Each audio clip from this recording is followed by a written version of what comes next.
Hey guys, I'm curious. Have you ever struggled with your gear ratio? Have you ever changed your gear and just find that it just does not feel right? Well, in this video, we're going to talk about 3 secrets that will enable you to discover what your ideal ratio is in an effort to get out of the gate, get the whole shot, feel good around the track, and smash it all the way to the finish line. Let's talk about it.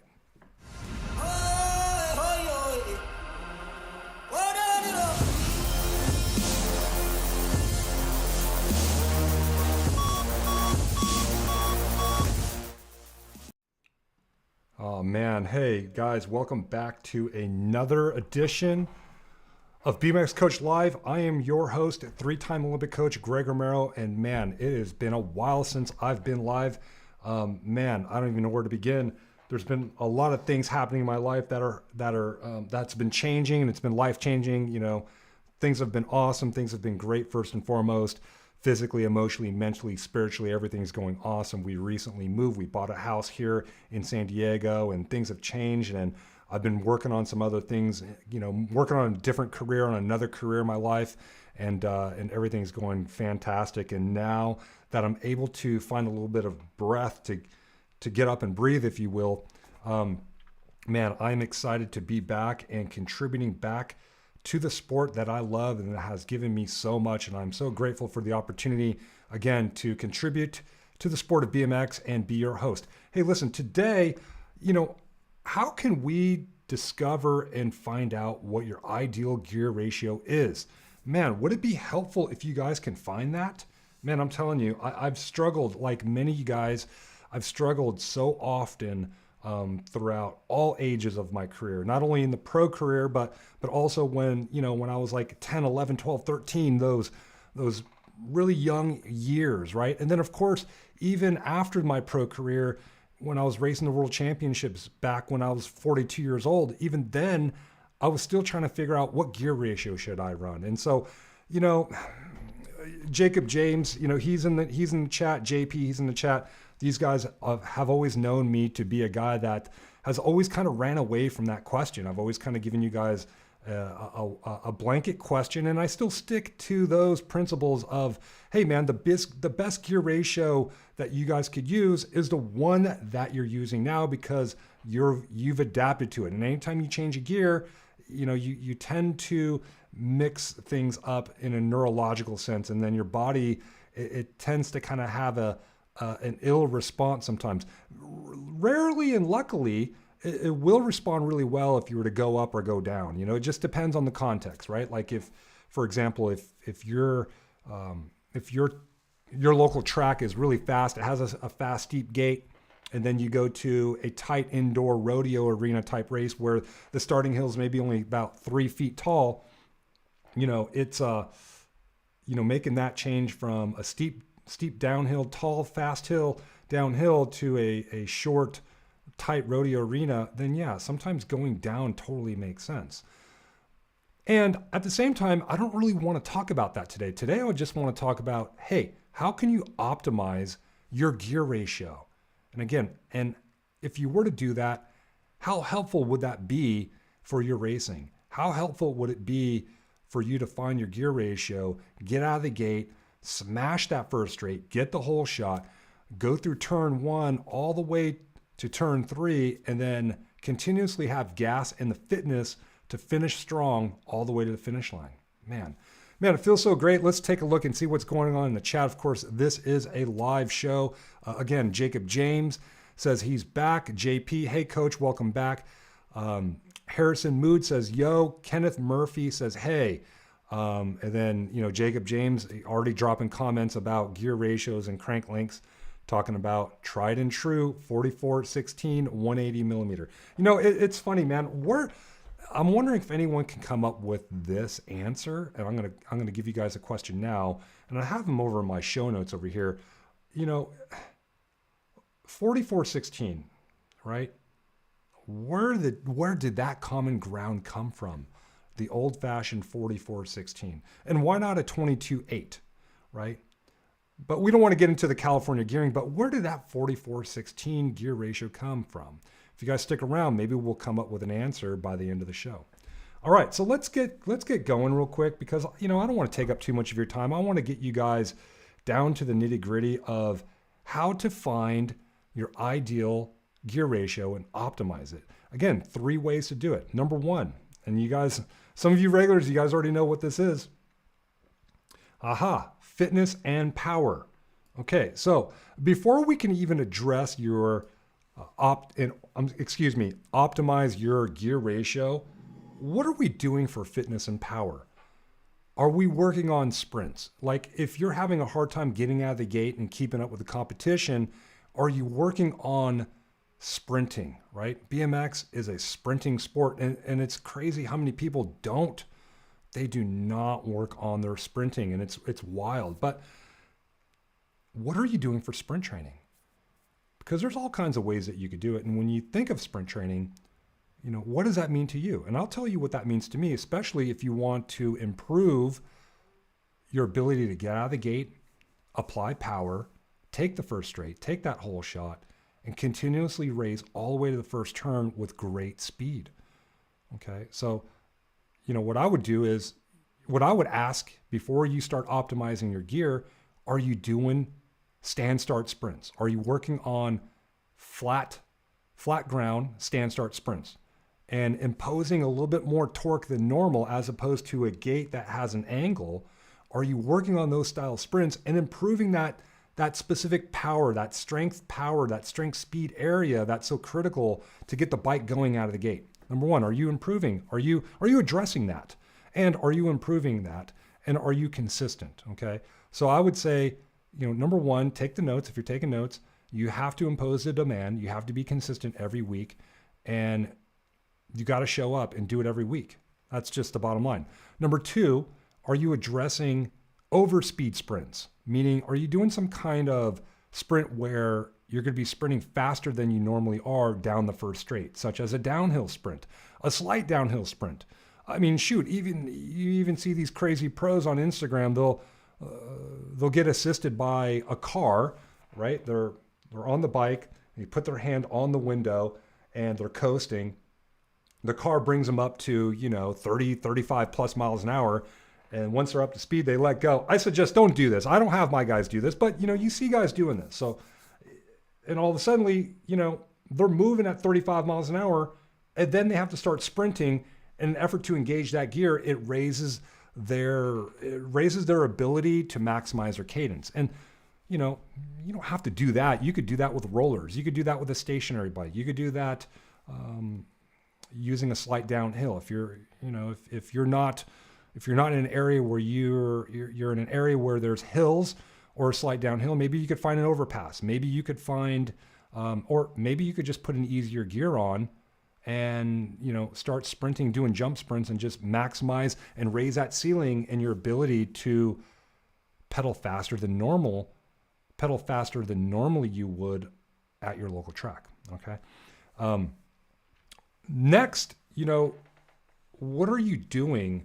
Because here's the thing, finding your gear, we're going to address this here in a second, but finding the gear is all about, in my philosophy, you would ask me, my first response is always going to be, hey man, you want to find that gear that's going to optimize your ability to get out of the gate, get down the first straight, and feel good all the way through the rhythm section into the last turn and all the way down that last straight, and ensuring that you have enough power to the pedals all the way to the finish line. Because here's the thing, you could put on a bigger gear if you want more track speed, but having a bigger gear is going to compromise another area of the track. For example, your gate, right? You need more strength. The gear is going to be harder. So you change your gear, you make it harder, especially at the race, you're up for a wake-up call. How many people in the chat have changed their gear at the race and it's worked out? And if it hasn't worked out, let me know, what is it that you felt? Okay. Second off, you want to make sure that, again,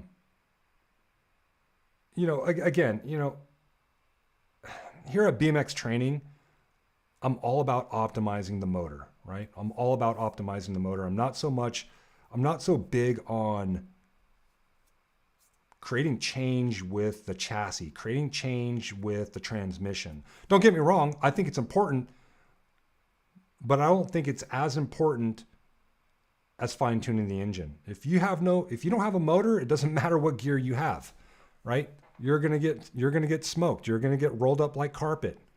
And the bottom line is fitness and strength and speed and power are the difference makers. The guys that are putting in the hard work every week in, week out, when no one's not looking, when you're at home away from the track, those are the guys that are going to reap the benefits. Those are the guys that are going to show up with a motor that's going to be smoking, and you want a smoking motor. So before we even get into finding your ideal gear, you got to find your ideal fitness, okay? And it doesn't take long. Within 3 weeks, if you guys are consistent, maybe pick 2 days away from the track, working on, say, one day working on flat ground sprints and another day working on over speed sprints. Hey, man, you guys can get a lot out of that. And then I would say for those that actually struggle with fitness all the way to the finish line, then consider doing interval works. There is a video here on this channel. It is, please forgive me. What did we call it? We called it, it was like a indoor pandemic training. We did it live. It was really cool. And basically it worked on riders' power endurance. It worked on their ability to have power and feel good and not feel out of breath and not feel like you had heavy legs all the way from, starting from the second turn all the way to finish line, because that's a big area that a lot of riders actually neglect. We actually tend to go out to the track and work on things that make us feel good and have fun, such as doing gates and jumping and doing rhythm section work, but we tend to forget to do interval work. And so, doing that interval work, especially at the highest level of sport, you got to be fit every round, all the way from, first, second, third moto, quarter, semi, and then the final. You got to be fit in an effort to perform all the way at the end where it really counts. All right, let's check the chat. We're going to keep moving here. Samuel Everett says, "Hey, coach." Daniel Hardman says something life. Christian Rowe, am I able to ask other questions besides gear ratios? Yeah, ideally I like for you guys to keep it contextual, but if you have a coach, hey, you never know. If you have a question, rather, hey, you never know, I might answer it. Tyson Allen, hey, coach, sorry I'm late, but great to see you live again. Tyson, man, it's great to see you. Hey, no need to apologize for being late. I think it's been probably about a half a year since I've been doing these live shows. Again, if you're just showing up now, man, it's things have been awesome. Hope everything's awesome with you guys, and everything's awesome over here. All right, so moving forward, let's see here. Did I actually... Oh, here we go. Okay, so next, once you've addressed the fitness and power, okay, we want to be able to find balance in your gear ratio, okay? So I'm going to take a look at my notes over here because I don't remember everything I typed out, but I worked on this afternoon.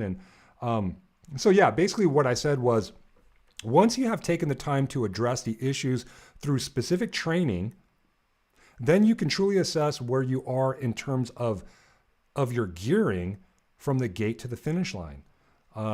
So what I'm trying to say is, with your current fitness now, put on the gear that gets you from the start to finish line, from the start to the finish line as best as you can, without compromising the start or the first straight. Again, because BMX is so dependent on that first straight and that gate start, is it not? It's so incredibly hard to race from behind. So finding balance is key. Oh, look at that. I got a new cup. Oh man, you can't see that because I have it focused on my face. But basically it's a BMX training Yeti cup, custom made. The guy that does all my social media work, he gave this to me. He gifted it to me. All right, so that's the thing, man. Finding balance is key. Once you have addressed the fitness aspect, okay, and maybe you want to bump up the gear. Maybe you're feeling strong, right? Maybe you're feeling more fit. At that point, you could probably afford to go up in a half a tooth size, or maybe you could fine tune with what a lot of the pros do. I don't do this a whole lot, but they like to mess with the tire circumference. But that's a whole nother ball of wax, right? Like, you're really overcomplicating things. And sometimes I don't like messing with tire circumference, right? Like going from a smaller diameter tire to a larger one in an effort to make the gear just a little bit easier, because then all of a sudden you're kind of changing the geometry of the bike, are you not? I mean, think about it. And I discovered this a long time ago. Putting a taller tire on, it's going to raise the bottom bracket height. You raise the bottom bracket height, you know, if you're sensitive and kinesthetic like I am, you're going to notice a difference when you're coming out of the gate. The bike's going to feel a little bit more wobbly side to side because you're higher center of gravity. And so, you know, I don't want to mess with your heads too much, but think about that, right? Like, you want to keep it simple and create change with the front sprocket, right? That's just it. And if you guys want to create change and fine tune on a smaller micro level, then, and this is not an ad read or anything like that, but I highly recommend checking out Renan Design decimal gearing. I love decimal gearing, and I'll explain that here in a minute.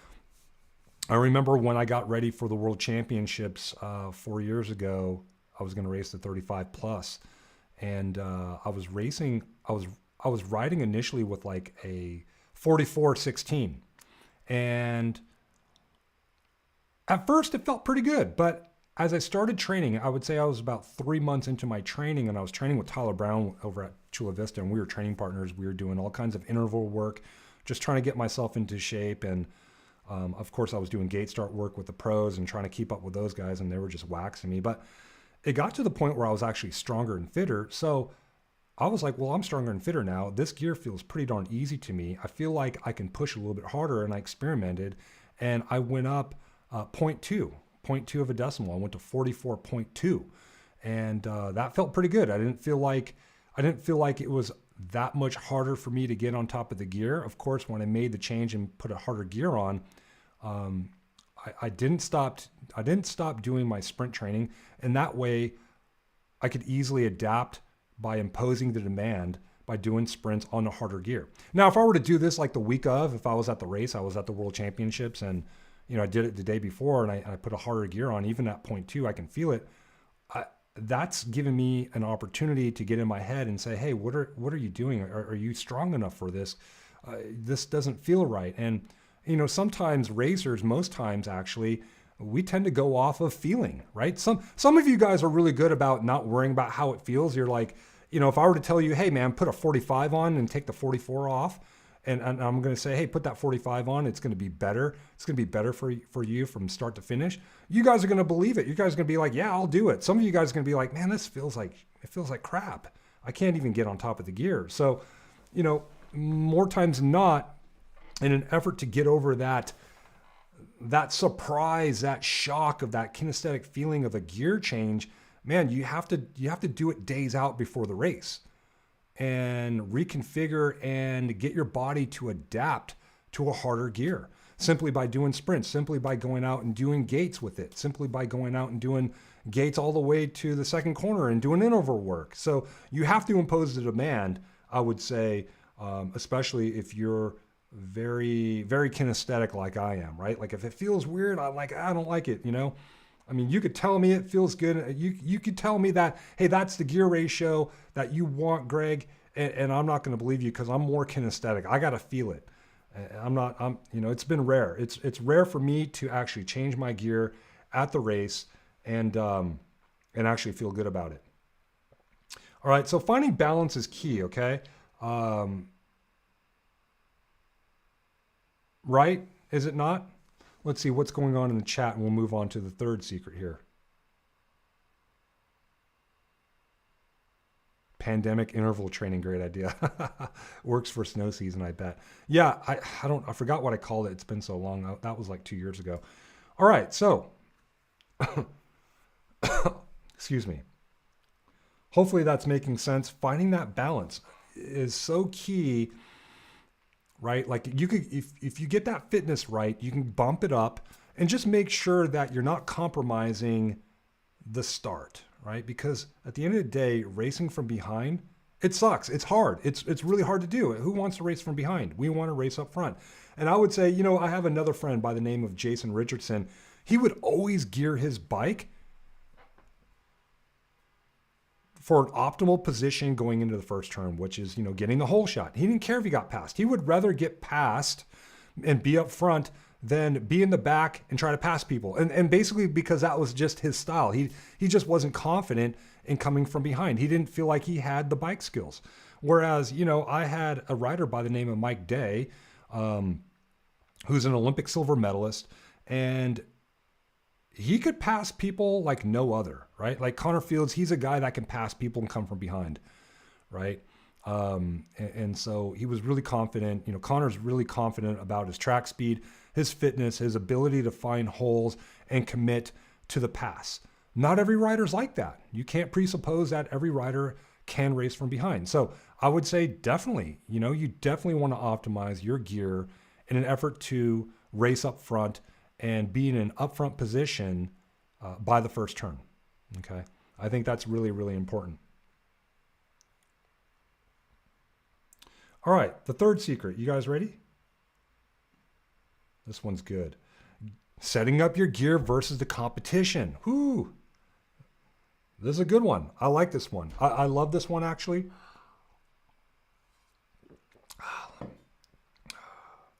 I need some water. Thank you. Forgive me for taking a little break here, but I've been speaking all day.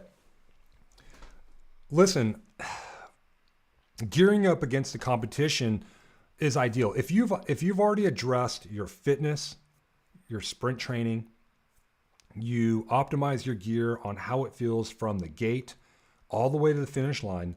Next, you could fine tune and have your gear set up versus the competition. All right. Because what feels good at the track, at your local track by yourself may not be necessarily good against the competition. So we got to take it to another level and figure out how do we gear ourselves so we can compete with some of the fastest guys. And I would say, listen, you got to figure out what your gear, what your competition is running first and foremost. And I've told you guys in the past, if you don't know, sometimes you just need to ask. Hey, they'll tell you. BMX dads, get in rapport with the other BMX dads, especially the guys that are fast, and get in rapport and just be like, hey man, I'm curious because your kid's going really fast. What gear is he running? Ask him. 9 out of 10 times he's going to tell you. If he doesn't tell you, then it's like, come on, man. But here's the thing. I'll give you some ideas on how you could gear yourself versus a competition, and I'll give you a story on how this worked for me, and you may find this may work for you, as it also has worked with my Olympic athletes. Check it out. There was a guy that I had a hard time beating back when I was racing AA Pro, and I would say he was probably easily the fastest guy from the gate to the first jump, and really truly he had really good track speed because he was fit. He ran what I would consider back then an easy gear. Back then, the pro class, back in the 90s, we were all really racing like 45s and 46s, 45-16, 46-16. It wasn't uncommon. 44-16, believe it or not, back then was actually fairly easily. It was actually fairly easy, because there was simply more pedaling. We didn't have a whole lot of jumps back then like we do today. Today, and you guys are lucky if you get 7 full cranks from the gate to the first turn. It's crazy, right? To the first jump, you're lucky if you get 5 full cranks. And I would say back then we were probably averaging anywhere from 10 to 12 cranks down the first straight, just simply because there was no jumps, right? There was just straight up, just out of the gate, a little roller that you could pedal. You just keep pedaling and maybe one jump a little bit further down the road, and then boom, you're heading, your balls to the wall, balls out, going into the first turn. And anyways, there was a guy, again, his name was Christophe Levesque, and he was racing with a 44-16. Really easy gear. He was getting out of the gate with it, and he was holding that, right? He was trained. And a lot of guys weren't training back then, but he was trained. He had the ability to spin that big gear, that small gear, and hold it all the way to the first turn and to the finish line because he was just fit. And so, I tried to do the same thing. I tried to put on the 44, and I just couldn't do it. So what I did was I put on a 45, right? I put on a 45, and I was like, you know what? Maybe I can just go one tooth harder And yes, it's going to be hard for me to keep up with him out of the gate, but it's going to enable me to compete with him from the first turn to the finish line. Now, don't get me wrong. My gate to the first jump was compromised because I was on a harder gear. Because I too was trying to race to 44, and I was just trying to compete. Whatever he was doing, I was trying to do too, right? Because that's just something that we tend to do as natural human beings. Hey, what are they doing? They're successful. I'm just going to do the same thing, only to find out it's not working. So for me, again, what I did was I decided I'm going to put on a harder gear. And then what I did was I actually worked on getting stronger so I can push that 45 out of the gate and down the first straight. And lo and behold, when that worked, when I was able to actually be neck and neck with him to say the first jump, because I wasn't always like that. This guy was always, excuse me, my nose is itchy.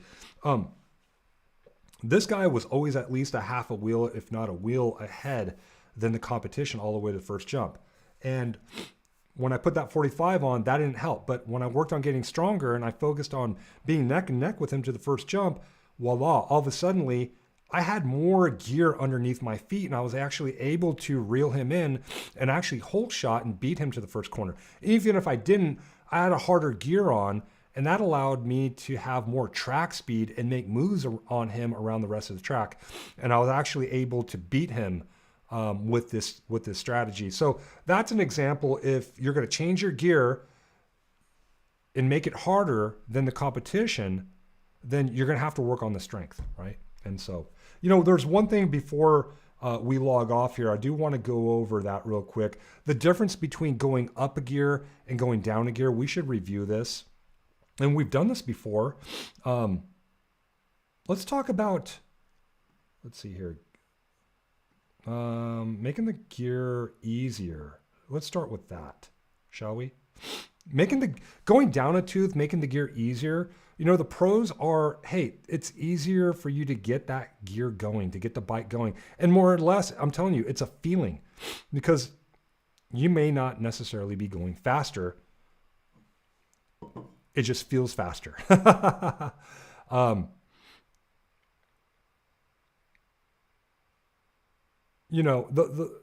pros are, it's easier to get going. It's a feeling thing. More higher end leg speed required to go same speeds. So that's not necessarily a bad thing if you have quick feet, right? The cons, requires more rate of discharge to get going and get on top of the gear. So, what I'm trying to say with that is, if you make the gear easier, guess what? Your reaction has to be easy. I'm sorry. Your reaction has to be faster, and your body has to move faster. And if you make the change, especially at the day of the race, and you've been imposing the demand with your regular gear, and your body's trained neurologically and muscularly to respond to that gear, right? Whatever you have on, that's what you're used to. You put an easier gear on, your body's not gonna necessarily react faster, right? It's gonna say, hey, what's going on? This gear feels easy. Well, man, you're gonna have to react faster, and you have to get on top of the gear faster and reprogram that neurologically. So you have to consciously be faster, and it's tough, right? Again, unless you have a couple days out before the race and you can impose a demand and you can adapt to the demand. That's the key, okay? Some other cons here I have here, makes the rear end longer, and that makes it for the front end to come up for manuals and pickups as the balance point is now lower, okay? All right, let's talk about, let's see here. Let's see if I can get this correct. Going up a tooth, here we go. Going up a tooth. Some of the pros are, hey man, you get more top end speed on certain areas of the track. I mean, certainly what I say is like you got more meat under your feet, especially out of the first turn. It just feels like, it doesn't feel like you're winding out. And that's a good thing, right? And also another pro is that it requires less higher end leg speed going the same speed as the previous gear that you changed from. So for example, after the first jump, when you're at your fastest point down the first straightaway, you don't have to pedal as fast to go the same speed as the previous gear that you were on. Hope that makes sense. Some of the cons, okay? requires more muscle recruitment to get on top of the gear because the gear is harder, requires more strength. It's a different, it's a different demand. And then of course, it kind of changes the geometry, right? It makes the rear end shorter, front end comes up easier. You could loop out. The balance point is now higher. And so like when you're coming out of the gate and the gear feels harder, you're trying to put more muscle into it. You're trying so damn hard that that the front end actually will come up, and you might even wheelie. So, that's kind of the con by going up a tooth as well. Okay, hope that makes sense. Hey, listen, I'm glad. I'm so grateful that you guys are showing up and you guys are already in the chat room over here talking to each other. This is great. Listen, I will do about 15 minutes of Q&A and talk more about gear ratios. Let me know what you guys are thinking. I need to take a break. We will address all your questions. Everyone in the chat, get your questions ready and we'll address this right after the break. Hey guys, I have a question. What would it do for you if you could enhance your power out of the gate, enhance your sprint speed down the first straight, enhance your skills, enhance your mental performance mind state? What would that do for your racing or your kids' racing? If you're seeing the value of enhancing your BMX performance, consider joining the community of BMX Training Pro and get the same access my Olympic athletes have enjoyed, as well as thousands of BMXers all over the world. Some members use the access to improve their gate start techniques. Some also use the access to keep them motivated to train, and you'll find your reason when you gain access and join BMX Training Pro today.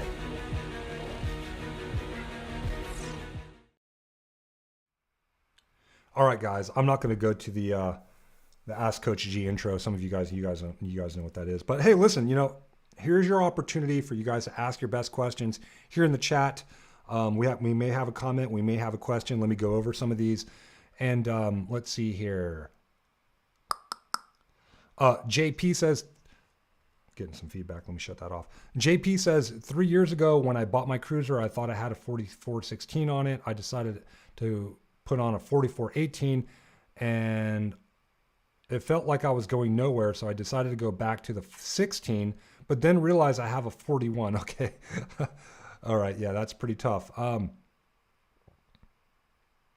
Mr. Joe Ramsey has a comment here. He says, remember to factor in your tire diameter and crank length in your gear as well. Little changes in those two could help or hurt. Great comment. I agree.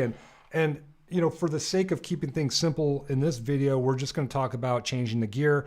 And again, some people do like to overcomplicate things and start tinkering with their cranks. I've done that.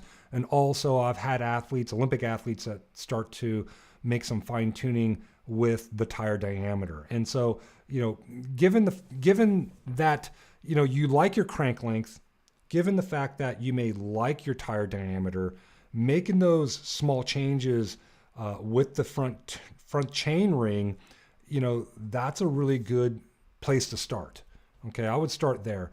And then at that point, if you feel like you want to fine tune things, maybe you're a younger rider and you're growing. Yeah, then absolutely, changing your crank lengths, it's inevitable. You're going to need to do it. Your cranks are going to conceivably be too short and you're going to need more leverage, right? And so changing your cranks is a good thing. And don't get me wrong, as an older guy, been in the sport a long time, I've changed my cranks. I've experimented, going from 185s down to 180s to 182s to 175s and then back to 177.5. Truly, that's how I did it. And it was just a matter of finding that sweet spot, right? Like something that will enable me to get out of the gate with a lot of torque, but yet not feeling like I'm chopping wood where the crank feels too long. I think that's really key, and that's fine tuning. And fine tuning's fun, and it can also get expensive if you guys don't have friends that can lend you cranks to experiment with. Christian Rowe asks, what's a good starter gear ratio? It's all contextual, right? Like if you buy a bike, whether it's a bike for a younger rider, an older rider, and you buy a bike that's already pre-geared, usually those pre-geared bikes, most of the time, They're pretty good. Sometimes they may need an adjustment. I've seen expert bikes that come equipped with like a 4216, and sometimes you just need to bump it up and go 4416 right off the hop before you even hit the track. Most standard size bikes, like pro size bikes, they come with a 4416, and honestly, that's a good place to start, right? I think that's a good starting point. You may find that gear might be just what you need. And to be honest with you, if you're just starting out, run the 4416, run whatever gear that you have on the bike. And then again, go through the 3-step process. Number one, address the fitness, address the power, and do that by either sprinting and doing track work, working on your interval work, making sure that you're capable and you're competent to get from the start all the way to finish line with fitness. Okay, start there. All right. JP says, what is the standard crank length? Ooh, that's a great question. You know, it's all arbitrary, right? A lot of bikes come equipped with 180s or 175s when it comes to the pro standard type bike variety. And really, truly, I think it just comes down to, you know, it can get expensive if you start offering too many options, right? Like in road, it's really weird. Like, please forgive me because I'm going to go off and digress here. But in road cycling, I like to ride a 54 bike, a size 54, which is like a medium, and all their bikes come with 172.5s. I prefer a shorter crank when it comes to road cycling. I prefer a 170. So every time I buy a complete bike, I got to find a way to swap that out with somebody, right? I got to sell the crank set on that bike and then go find someone and find a 170 crank that I can put on. So, you know, really, I think it's a preference. It's something that's going to take time, especially, you know, for us older guys, we tend to develop a preference for that. But for younger riders, it's really tough, right? Like you got these charts that can get confusing. You go on the internet, and truly those are just suggestions. They're merely suggestions. It really comes down to, you know, truly, here's the thing. Riders can easily adapt to about anything and everything. You know, the crank, you know, if the crank is like 5 millimeters too long or too short, it's not the end of the day. If the rider is training, doing strength training exercises, no matter what age, right? Like you could train at 8, 9, 10, 11, 12. If you're doing body weight exercises and doing sprint training and addressing your strength and power off the bike, you can adapt to anything. That's just a fact. So, you know, it really comes down to fine tuning when it comes to cranks, right? When it comes to cranks. But obviously when a rider does grow, you want to go ahead and optimize the crank length and give him a little bit more leverage out of the gate. Now, of course, when you change the cranks, it's inevitable, right?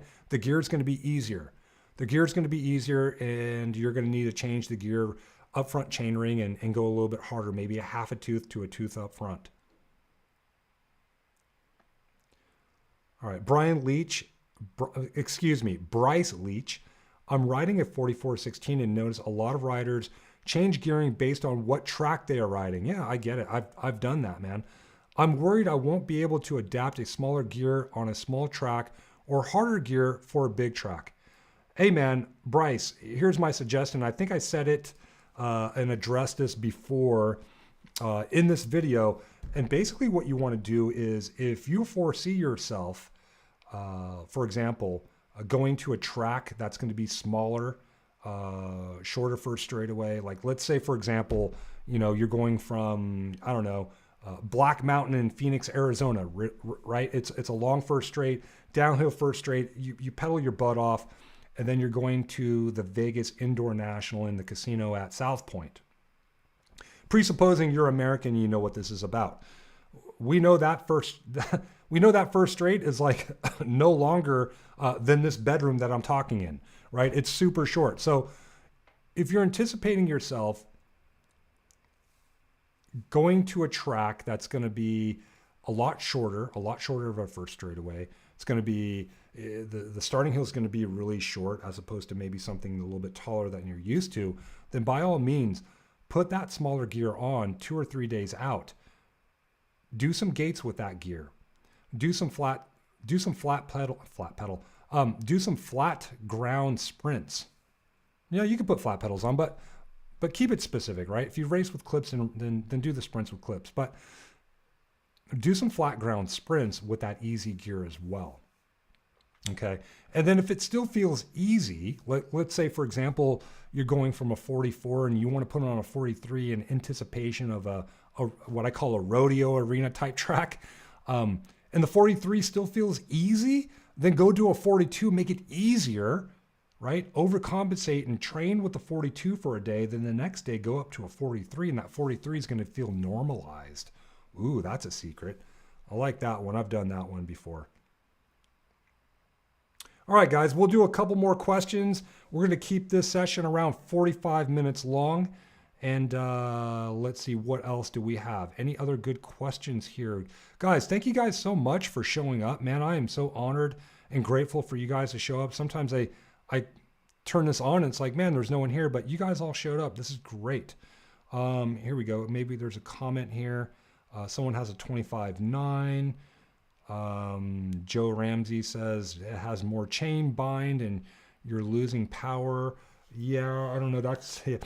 That's an argument I'm going to stay out of. You could go to renandesigngroup.com and they have a PDF that you can actually, well, it's not a PDF, but there's an article you can go to. It's called California Gearing, right? It's called California Gearing, and actually speaks about, making these weird gear changes with changing the front rapidly, cutting it in half, and then changing the cog in the back in the half. But honestly, I've always went with the tried and true 16 or 17 in the back, call it a day, right? Like, it works. Why are we trying to reinvent the wheel here, literally?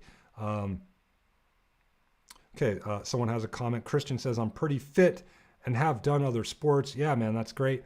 Harrison Mood says, or ask, what is a good size bike for someone 5'3"? I don't know. Honestly, 5'3". Someone help them. I don't know my bike sizes right off the top of my head. I'm all about performance. I'm not really good at bike sizing. That's not really my forte. I'll be honest with you. I don't know. Expert XL might be good if I recall. I'm trying to think. 5'3". I'm trying to think of someone that's 5'3". Yeah, certainly like Expert XL, maybe a Pro, and you can make your adjustments with stem lengths, right? Marlon Mendez says 4316. That's what he's on. Yeah, man. Okay. Well, guys, hey, man, thank you guys so much. I am so honored and grateful for you guys to show up. Next week, let's talk about something else, man. What do you guys want to talk about? I want to talk about more about things that are happening down the first straight. I do plan on releasing something, hopefully by summertime for you guys to check out. That's going to enable your first straight. And I want to talk about the first straight a little bit more and get your guys' feedback on what you guys want to learn, right? I want your feedback on what you guys want to learn, and that way I can fine tune this product that I want to release in the summertime. Okay. All right, guys. Let's see. Oh, we have one more question. Please forgive. Sorry if I've missed it earlier, but when do you think it is time to change gear ratios or crank length? Yeah, the best time to change a gear ratio. Hey, man, here's the thing. If it's working, then don't change it. Like, right? I would say the only time is, well, there's a couple times, right? Like if you're a younger rider coming up and you're improving and you're imposing the demand of training and improving your power and your sprinting and your fitness, and you're finding that the gear ratio is easy, then I would say bump it up just a tad bit. Don't go overboard. I don't think you need to go from a 44 to a 46, but maybe you could do something like a decimal gearing and maybe do like a 44.2, for example, or 0.1. Or if not, maybe try the 45 and see how it works. There's no shame in experimenting with it and giving it a go. And you could always go back. That's the truth.